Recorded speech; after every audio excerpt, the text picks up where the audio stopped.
और ब्रेक के बाद एक बार फिर से स्वागत आप सभी का। अब बारी है अंतर्राष्ट्रीय जगत से जुड़ी महत्वपूर्ण खबर की, जहां रूस यूक्रेन के बीच 3 साल की जंग में यूक्रेनी शहरों में भयंकर तबाही देखी गई।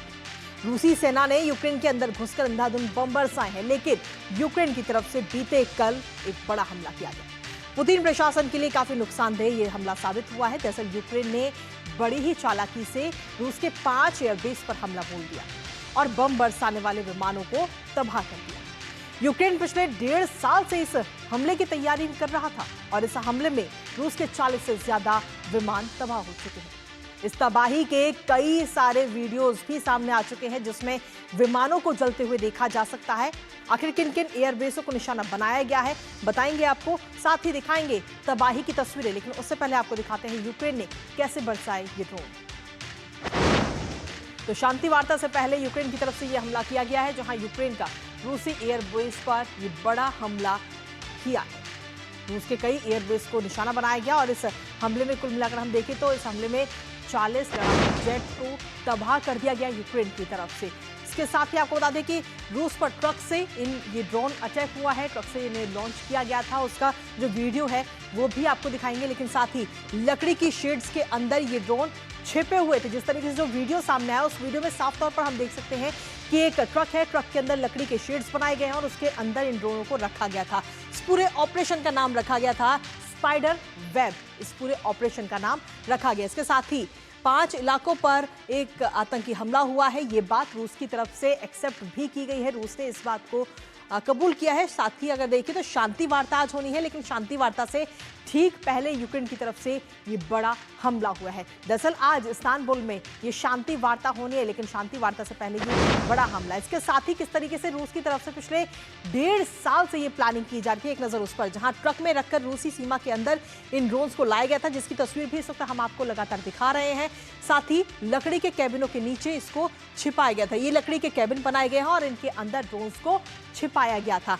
इन्हीं ट्रकों से इन ड्रोन को लॉन्च भी किया गया है। जब समय आया तो ट्रक की जो छत है उसको खोला गया और उसके बाद में वहां से ड्रोन निकलते हुए नजर आए।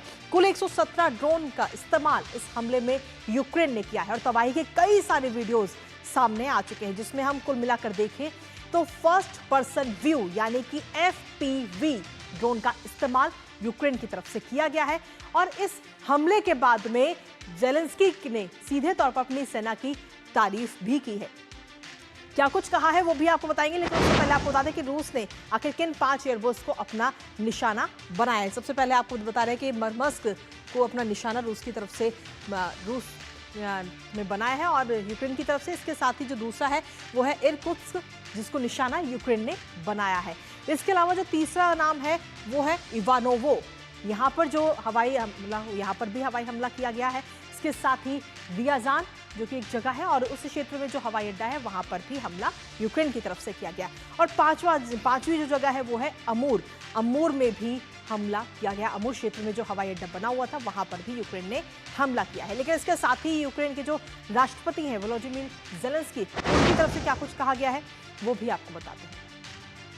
दरअसल सीधे तौर पर ज़ेलेंस्की ने कहा है कि इतिहास में ये हमला जो है वो दर्ज होगा। उन्होंने साफ तौर पर कहा कि ये हमारा सबसे लंबी दूरी का ऑपरेशन था, जिसमें ऑपरेशन की तैयारी में शामिल हमारे लोगों को समय रहते ही रूसी क्षेत्र से निकाल लिया गया और ये ऐसी यूक्रेनी कार्रवाई है जो इतिहास की किताबों में दर्ज होगी। रूस ने ये युद्ध शुरू किया और रूस को अब इसे समाप्त करना ही होगा। ये बात वोलोदिमीर ज़ेलेंस्की की तरफ से कही गई है। लेकिन इसके साथ ही ये तस्वीर भी इस वक्त हम आपको दिखा रहे हैं। ये देखिए, ये ट्रक है और इस ट्रक में से किस तरीके से ड्रोन यहाँ से निकल के उड़ते हुए नजर आ रहे हैं।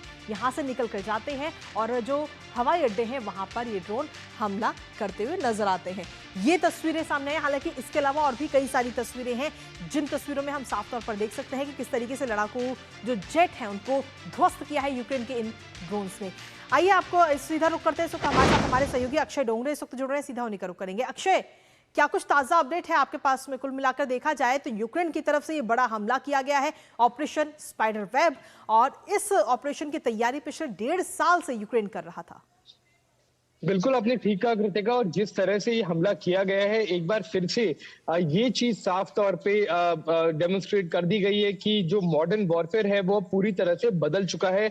जिस तरह से फाइटर जेट्स जिनको यूक्रेन ने तबाह किया है और बॉम्बर्स जिनका इस्तेमाल बम वर्षा के लिए किया जाता है जंग में, उनका जो रेलेवेंस है वो लगातार काफी तेजी से कम हुआ है। और जी एआई और ड्रोन्स ने जिस तरह से पूरे बैटलफील्ड को बदल दिया है, ये एक उसका एग्जाम्पल है। ऑपरेशन सिंदूर उसका एग्जाम्पल था, जिस तरह से हमने भी ड्रोन्स के इस्तेमाल करके, मिसाइल का इस्तेमाल करके और एयर डिफेंस का ये एक तरह से ट्रिनिटी बनाकर हमने जो हमले किए थे, उसको पाकिस्तान ना संभाल पाया, ना उसको रोक पाया, ना ही इस केस में रूस के पास इसका कोई जवाब था। तो आपने ठीक कहा, शांति वार्ता होनी है, इस्तांबुल में टॉक्स जी चल रही है, लेकिन हमने देखा जिस तरह से रूस ने पहले कदम कुछ पीछे हटाए थे शांति वार्ता से, जब व्लादिमीर पुतिन ने कहा था कि वो इस शांति वार्ता में शामिल नहीं होंगे, उसके बाद जी व्लादिमीर जेलेंस्की ये कहा। तो कहीं ना कहीं रशिया के ऊपर प्रेशर तो देखिए बढ़ेगा बिल्कुल। कि इस तरह से वो अपनी जो डोमेस्टिक ऑडियंस है उनको भी जवाब दे।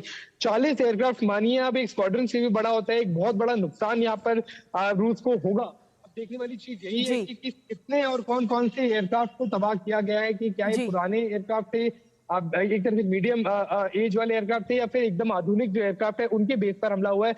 लेकिन जी जिस तरह से जितने सैकड़ों हजारों किलोमीटर दूर अंदर हमला यूक्रेन ने किया गया है, एक चीज तो साफ है कि एक झटका रूस को सीधे तौर पे लगा है, और इसका सीधा बिल्कुल। असर अब शांति वार्ता के ऊपर भी पड़ेगा। चलिए, बहुत बहुत शुक्रिया अक्षय, तमाम जानकारी और अपडेट्स हमारे साथ साझा करने के लिए। तो फिलहाल अब देखना होगा कि यूक्रेन की तरफ से जो ये हमला किया गया है उसका क्या कुछ असर आज होने वाली शांति वार्ता पर पड़ता है। नजर इस खबर पर लगातार बनी रहेगी, लेकिन इसी के साथ फिलहाल न्यूज पंच मुझे और हमारी पूरी टीम को दीजिए अनुमति। अब सीधा 2 बजे होगी आपसे मुलाकात कुछ और महत्वपूर्ण खबरों के साथ। तब तक के लिए